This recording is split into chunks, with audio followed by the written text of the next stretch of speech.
ఫోర్స్గానైనా ప్రేమగానైనా 1కి 2 సార్లే మనుషుల్ని బలవంత పెట్టగలరు, ప్రతిసారి కాదు. నా బతుకు నన్ను బతకనివ్వండి, నాకిష్టం వచ్చినట్టు నన్ను ఉండనివ్వండి ప్లీజ్.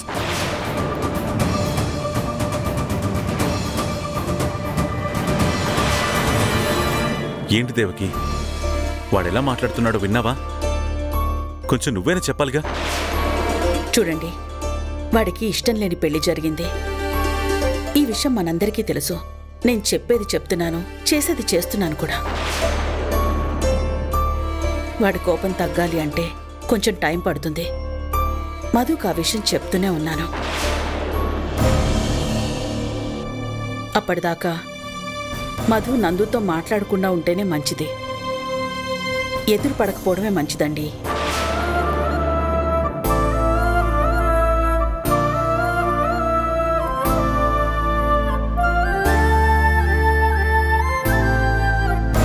చూడమ్మా మధు, ఇప్పటికైనా అర్థమైంది కదా, గొడవలు పెంచకుండా ఓపిగ్గా ఉండాలమ్మా.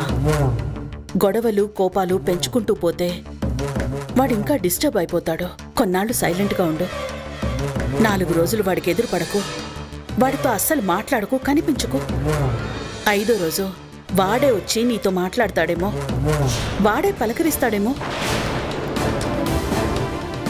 తొందరపడకు మధు, తీరని నష్టం నీకే. అర్థం చేసుకోమ్మా.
నేనేం తప్పు చేశానమ్మా, ఇలా శిక్షిస్తున్నారు?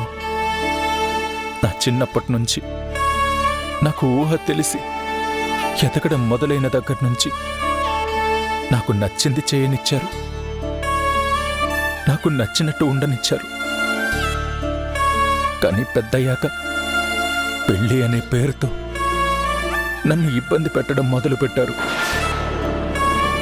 అసలు పెళ్ళే వద్దని ఎంత మొత్తుకున్నా వినకుండా పెళ్ళి పెళ్ళి అని ప్రతిరోజు హింసించారు. చివరికి పీటల మీద పెళ్లి ఆగిపోయినా వదల్లేదు. బొమ్మని మార్చినట్టు ఇంకో మనిషిని మార్చిపెట్టి బలవంతంగా నా చేత తాళి కట్టించారు. ఇష్టం లేని బ్రతుకు బ్రతకలేక ప్రతి నిమిషం నరకం అనుభవిస్తున్నానమ్మా. బలవంతంగా తాళి కట్టించిన నా నిర్ణయం ఏంటో క్లియర్గా చెప్పాను. అయినా నన్ను ఏదో ఒక విధంగా ప్రతి విషయంలో ఫోర్స్ చేస్తూనే ఉన్నారు. నన్ను సంతోషంగా కాదు కదా, మనశ్శాంతిగా కూడా ఉండనివ్వడం లేదు. ఇంట్లో ఏ ఒక్కరూ నన్ను అర్థం చేసుకోవడం లేదు. నేను కూడా నిన్ను అర్థం చేసుకోలేదా నాన్నా?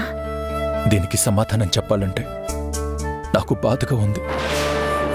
అయినా చెప్తున్నా, అందరితో పాటు నువ్వు నన్ను బాధ పెడుతున్నావు. నువ్వు నన్ను అర్థం చేసుకోవడం లేదు. ఏ రకంగానో నిన్ను బాధ పెట్టాలని ఏదీ చేయలేదో. నువ్వొద్దన్నా మీ నాన్నగారు నీకు పెళ్లి చేయాలనుకున్నారు. తల్లిగా నీకు పెళ్ళైతే బావుణ్ణు. ఎప్పుడు చూసినా పని తప్ప వేరే వ్యాపకం లేకుండా బతికేస్తున్నావు. నీకు ఓ తోడు కావాలి. నువ్వు సుఖంగా సంతోషంగా ఉండాలి అనే ఉద్దేశంతో నీకు పెళ్లి జరగాలని ఆశించాను. కానీ నేను సుఖంగా ఉన్నానమ్మా, సంతోషంగా ఉన్నానమ్మా. మౌనం సమాధానం కాదమ్మా. సంతోషంగా లేవు. నన్ను మీరందరూ చూడాలనుకున్నది ఇలాగేనా? అందరి సంగతి పక్కన పెట్టమ్మా. నువ్వు నన్ను ఇలానే చూడాలనుకున్నావా? నా ప్రాణం పోయినా నిన్నిలా చూడాలనుకోను. మరి నేనిలా ఉండడం చూస్తూ కూడా నన్ను అందరూ ఇబ్బంది పెడుతుంటే చూస్తూ ఎలా ఉన్నావమ్మా? నిన్నిలా చూస్తూ నేనెంత నలిగిపోతున్నానో నాకు మాత్రమే తెలుసు నందు. నువ్వు నీకు నచ్చిన బతుకు బతకలేక, అటు బయట పడలేక ఎంత నరకం అనుభవిస్తున్నావో నేను అర్థం చేసుకోగలను. తెలుసో తెలియకో నేను నిన్ను బాధ పెట్టాను. అందుకని నన్ను క్షమించమని అడుగుతున్నాను. నువ్వు నన్ను క్షమించమని అడగడం ఏంటమ్మా? నువ్వు నా దైవం, నా ప్రాణం. నీకోసం నేను ఏం చేయమన్నా చేస్తాను. చెప్పు, ఏం చేయమంటావు? నాకు నచ్చని బతుకుని బతకమంటావా? బతుకుతాను. అందరూ కోరుకున్నట్టు నాకు నచ్చని మనిషితో బతకమంటే చెప్పు. నాకు నరకమైనా సరే నేను బతుకుతాను. చెప్పమ్మా, నాకు నచ్చని ఈ పెళ్లిని, ఆ అమ్మాయిని అంగీకరించమంటే నీకోసం నేను అంగీకరిస్తాను.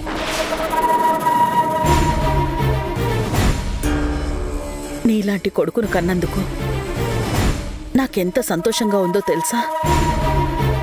ఏ తల్లైనా బిడ్డ సంతోషమే కోరుకుంటుంది. నేను అంతే. నీ సుఖ సంతోషాల కోసమే నువ్వు పెళ్లి చేసుకోవాలని మీ నాన్నతో పాటు నేను కోరుకున్నాను. కానీ ఆ పెళ్లి వల్లే నువ్వు సంతోషంగా లేవు, మనశ్శాంతిగా లేవు అని తెలిసిన తర్వాత ఈ పెళ్లికి అర్థమేంటి? తల్లిగా నీ సంతోషం మాత్రమే నేను కోరుకుంటున్నాను. నీకు నచ్చని బ్రతుకు బ్రతకమని ఎప్పుడు చెప్పను. నీ విషయంలో నేను స్వార్థంగానే ఉంటాను. నాకు నా కొడుకు సంతోషమే ముఖ్యం. నీకు సంతోషాన్ని, మనశ్శాంతిని ఇచ్చేది ఏదనేది నువ్వే నిర్ణయించుకో. నీ నిర్ణయం ఏదైనా నీ తరఫున నేను నిలబడతాను. నువ్వు సంతోషంగా ఉండు, నాకంతే చాలు.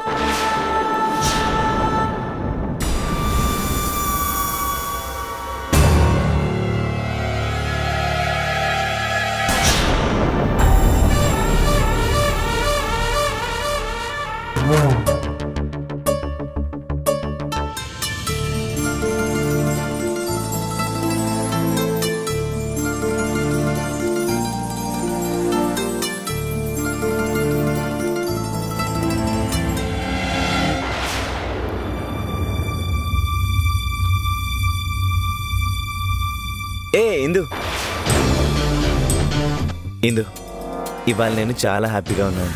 బిజినెస్ చేయడానికి పెట్టుబడి దొరక్క తంటాలు పడుతుంటే పెట్టుబడి దొరికేసింది.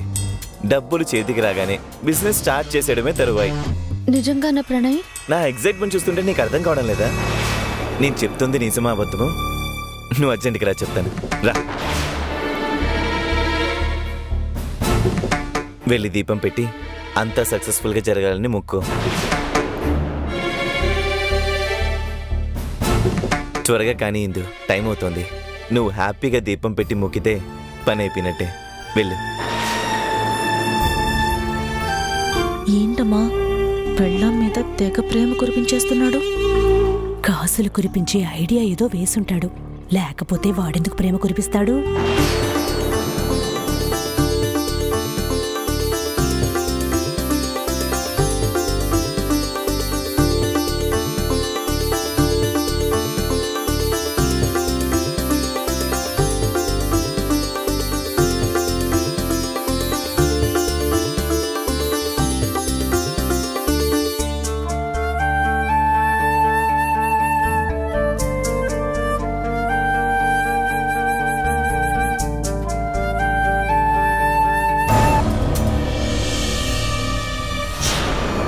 ఏం బిజినెస్ చేయబోతున్నారు?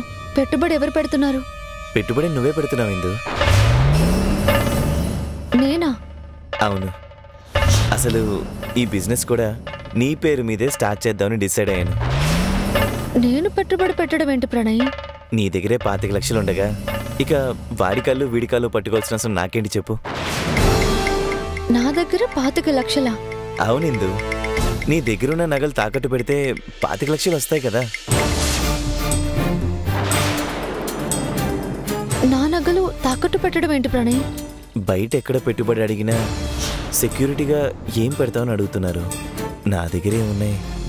అందుకే నీ నగలు తాకట్టు పెట్టి బిజినెస్ స్టార్ట్ చేయాలని ప్లాన్ చేశాను. లేదు ప్రణయ్, ఆ నగలు నేను ఇవ్వను. ఇవ్వడానికే వాడు రేపు సంపాదించి నీ చేతుల్లోనేగా పోసేది. అమ్మా, కొంచెం పద్ధతిగా మాట్లాడమ్మా. నీ పెళ్ళాన్ని ఎవరు ఏమీ అనట్లేదురా బాబు. నగలు నీకివ్వక ఇంకెవరికిస్తుంది? అక్క, తనకి అర్థమయ్యేలా చెప్తే తనే ఇస్తుంది. మీరు ఊరుకోండి. నో ప్రణయ్, ఆ నగలు మా నాన్న నా చిన్నప్పటి నుంచి కొద్ది కొద్దిగా నా కోసం సంపాదించారు. అవి మా నాన్న కష్టం. ఆయనకి నా మీద ఉన్న ప్రేమ. వాటిని తాకట్టు పెట్టడం నాకు ఇష్టం లేదు. ఏదో అమ్మేయడానికన్నట్టు అంతరాధాంతం చేస్తావేంటి? తాకట్టుకే కదా. అక్క, మీరు ఎవ్వరూ మాట్లాడడానికి వీల్లేదు చెప్తున్నాను. ఇందు, ప్లీజ్ అర్థం చేసుకో. మనకి పెట్టుబడికి వేరే సోర్స్ లేదు. ఏమైనా సరే ప్రణయ్, ఆ నగలు మాత్రం నేను ఇవ్వను. నీ మొగుణ్ణి నువ్వే నమ్మకపోతే బయట వాళ్ళు నమ్మి అంత డబ్బు ఎవరిస్తారు? అమ్మా, నిన్ను కలగ చేసుకోవద్దని చెప్పాను కదా. మేమేమంటున్నావురా? నీ పెళ్ళానికి అర్థమయ్యేలా చెప్తున్నాము. అమ్మగారు చేస్తున్న పని కూడా మానేసి ఇంటి పట్టునే కూర్చుని తేరగా తినాలంటే నువ్వైనా సంపాదించాలి కదా. అక్క, ఇంకొక్క మాట మాట్లాడినా బాగుండదు చెప్తున్నాను. ఇందు, మనం గౌరవంగా మీ నాన్న ముందు నిలబడాలి అంటే మనం గొప్పగా సంపాదించి తీరాలి. మీ నాన్న దగ్గరికి వెళ్ళి మనం ఆయన ఆశీర్వాదం తీసుకోవాలో లేదో అన్నది నువ్వే డిసైడ్ చేయి. ఇందు, నన్ను నమ్ము. మనం ఎంత గొప్పగా బ్రతుకుతామన్నది నువ్వే చూస్తావు. కానీ ప్రణయ్, ఆ నగలు కేవలం బంగారం కాదు, మా నాన్న కొన్నేళ్ల కష్టం. ఇందు, అవి బ్యాంకులో తాకట్టు పెట్టబోతున్నాం. వ్యాపారం స్టార్ట్ చేసి నెల నెలా కొంత కట్టి విడిపించేస్తాను. ఇందు, ప్లీజ్. ప్రణయ్ ప్లీజ్ వద్దు. సరే ఇందు, ఇప్పటికే పెట్టుబడి కోసం తిరిగి తిరిగి విసిగిపోయినాను. నువ్వే కాదన్నావంటే ఇక లైఫ్లో నేను ఏదీ సాధించలేను. ప్రణయ్ ప్లీజ్. ప్రణయ్. ఇందు, దయచేసి నన్ను నమ్ము. ఉండు, నేనే వెళ్ళి నగలు తీసుకొస్తాను. ప్రణయ్ ప్రణయ్. ఇదిగో, ఏం చేసినా మనస్ఫూర్తిగా చెయ్యి. వాడు వ్యాపారాన్ని కూడా నీ పేరు మీద పెడతా అంటున్నాడుగా. తీసుకో ఇందు, నీ చేతుల మీదుగా మళ్ళీ నాకేకు.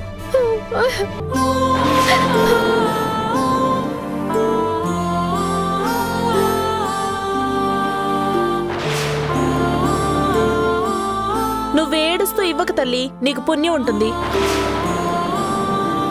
ఇవ్విందు.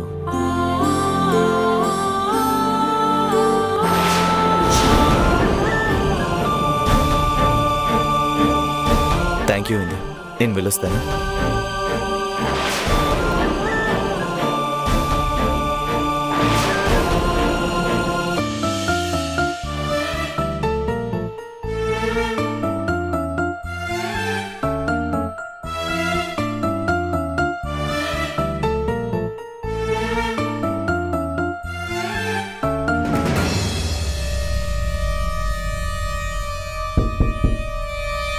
ఎవరు?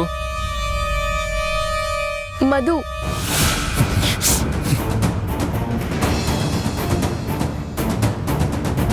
కాఫీ తెచ్చి అక్కడ పెట్టాను, తీసుకోండి. ఎవడడిగాడు? ఇంట్లో మనిషి అడగకుండానే తెచ్చివ్వచ్చు. పిచ్చి వేషాలు వేస్తున్నావా? కాఫీ తీ అక్కడి నుంచి. తీసుకొచ్చాను కదా, తాగొచ్చు కదా. వెళ్ళెక్కడి నుంచి. ఎందుకు ఇలా చేస్తున్నారు? వచ్చిన రోజే చెప్పేశాను కదా, నువ్వు ఈ గది గుమ్మం తొక్కడానికి కూడా వీల్లేదని. నేను గది దాటి రాలేదు కదా. కానీ హద్దులు దాటుతున్నావు. వెళ్ళు ముందు ఇక్కడి నుంచి. చిరాగ్గా ఉంది. చిరాకెందుకు నా మీద? నాకిష్టం లేకపోయినా నా జీవితంలోకి చొచ్చుకొని వచ్చేసావు. అయితే నేను మీ జీవితంలో ఉన్నానని ఒప్పుకుంటున్నారు. నేను ఒప్పుకోకపోయినా నువ్వు ఈ ఇంట్లో వాళ్ళు అదే అంటున్నారు కదా. మీరు ఒప్పుకోకపోయినా నిజం అదే కదా. వెళ్ళమన్నాను కదా, ఇంకా మాటలు పొడిగిస్తావేంటి? మీతో మాట్లాడాలని వచ్చాను. కానీ నీతో మాట్లాడాల్సిన అవసరం నాకు లేదు. కనీసం వినాల్సిన బాధ్యత మీకుంది. నేను మీ గదిలో లేకపోయినా మీ జీవితంలో ఉన్నాను. ఈ ఇంట్లో ఓ సభ్యురాలిగా ఉన్నాను. అది నువ్వు కల్పించుకుంది.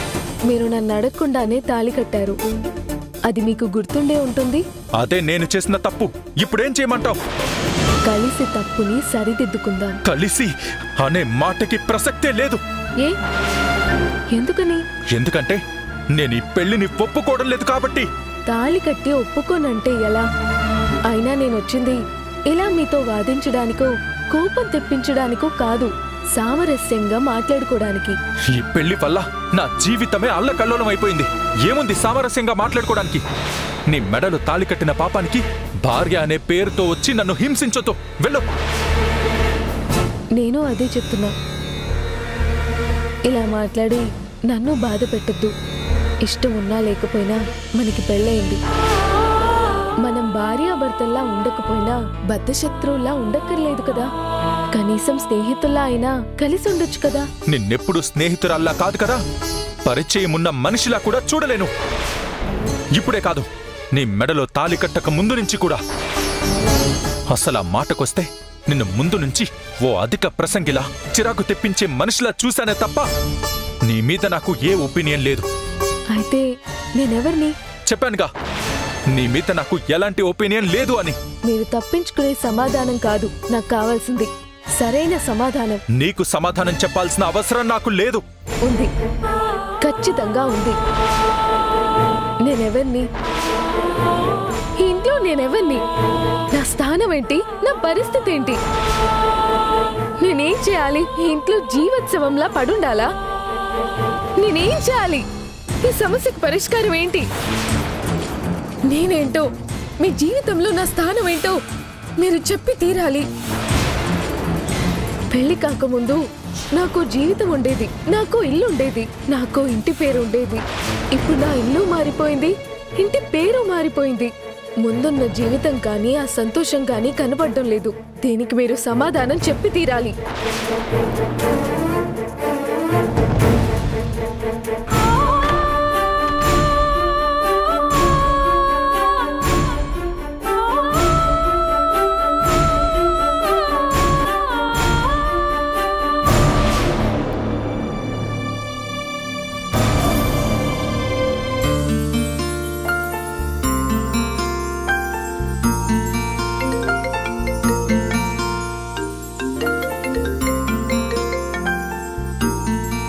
హాయ్రా.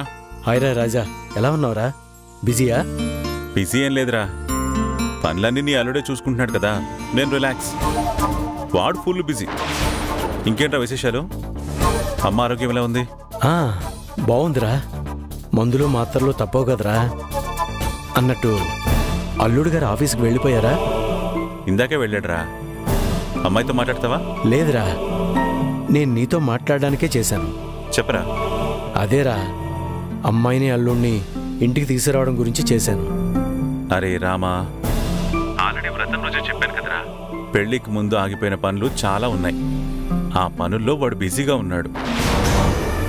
కొన్నాళ్ళు ఆగు, వాడు పనులన్నీ చక్కబెట్టేశాక తీసుకెళ్దు గాని. ఇంకో 10 రోజులు ఆగితే 16 రోజుల పండుగ కూడా వచ్చేస్తుంది. కొత్త దంపతులను పెళ్ళైన వెంటనే జరిపించాల్సిన ముచ్చట్లు జరిపించకపోతే బాగోదురా. ఇప్పటికే ఇరుగు పొరుగు వాళ్ళు రమణితో కూతుర్ని అల్లుణ్ణి ఇంకా తీసుకురాలేదేంటా అని అడుగుతున్నారంట. పాపం తను వాళ్ళకి సమాధానం చెప్పలేకపోతుంది. కరెక్టేరా, నాకు అర్థమవుతుంది. కానీ అవతల కోట్ల రూపాయల వ్యాపారం, వాడు దగ్గరుండి చూసుకోవాల్సిన పనులు బోలెడన్నున్నాయి. ఓ 2 రోజులు నువ్వు మేనేజ్ చేయొచ్చు కదరా? చెయ్యొచ్చు, కానీ వాడు నాకు అప్పగించాలి కదరా. అన్నీ వాడే దగ్గరుండి చూసుకుంటే తప్ప వాడు కన్విన్స్ అవ్వడు. వాడికి పననేది పెద్ద వ్యసనం రా. కనీసం ఒక్కరోజైనా. సారీరా, వాడు బిజినెస్ విషయాల్లో నిక్కచ్చిగా ఉంటాడు. ఒక్కరోజు కూడా ఆఫీస్కి వెళ్లకుండా ఉండలేడు. ఆదివారం సెలవే కదరా? వచ్చే ఆదివారం అయినా అమ్మాయిని అల్లుడిని ఇంటికి తీసుకొస్తాను.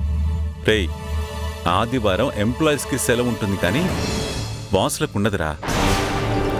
నీలా గవర్నమెంట్ ఉద్యోగం అయితే సుఖంగా ఉండేది. వ్యాపారం చేసే బాసులు ఒక రకంగా టైంకి బానిసలేరా.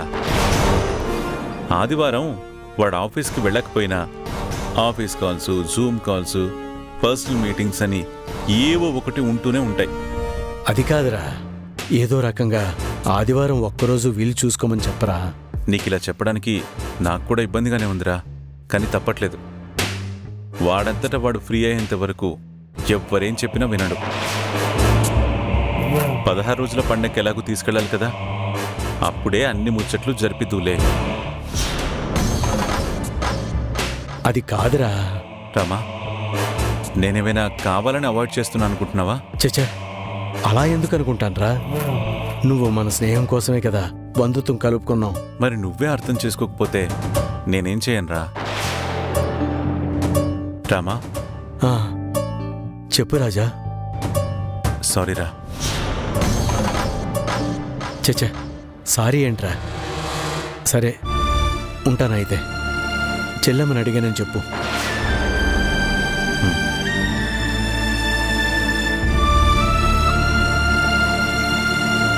ఏంటి దేవకి ఇది? తప్పు చేశాం కదా. వాడికి పెళ్లి చేయడం తప్పెలా అవుతుంది దేవకి? పెళ్లి చేయడం తప్పు కాదు, వాడికి నచ్చని పెళ్లి చేయడం తప్పు. దేవకి, మనం వాడికి ఏ పరిస్థితిలో పెళ్లి చేశామో మర్చిపోయావా? సిద్ధాంతి వాడి జాతకం చూసి చెప్పింది గుర్తులేదా?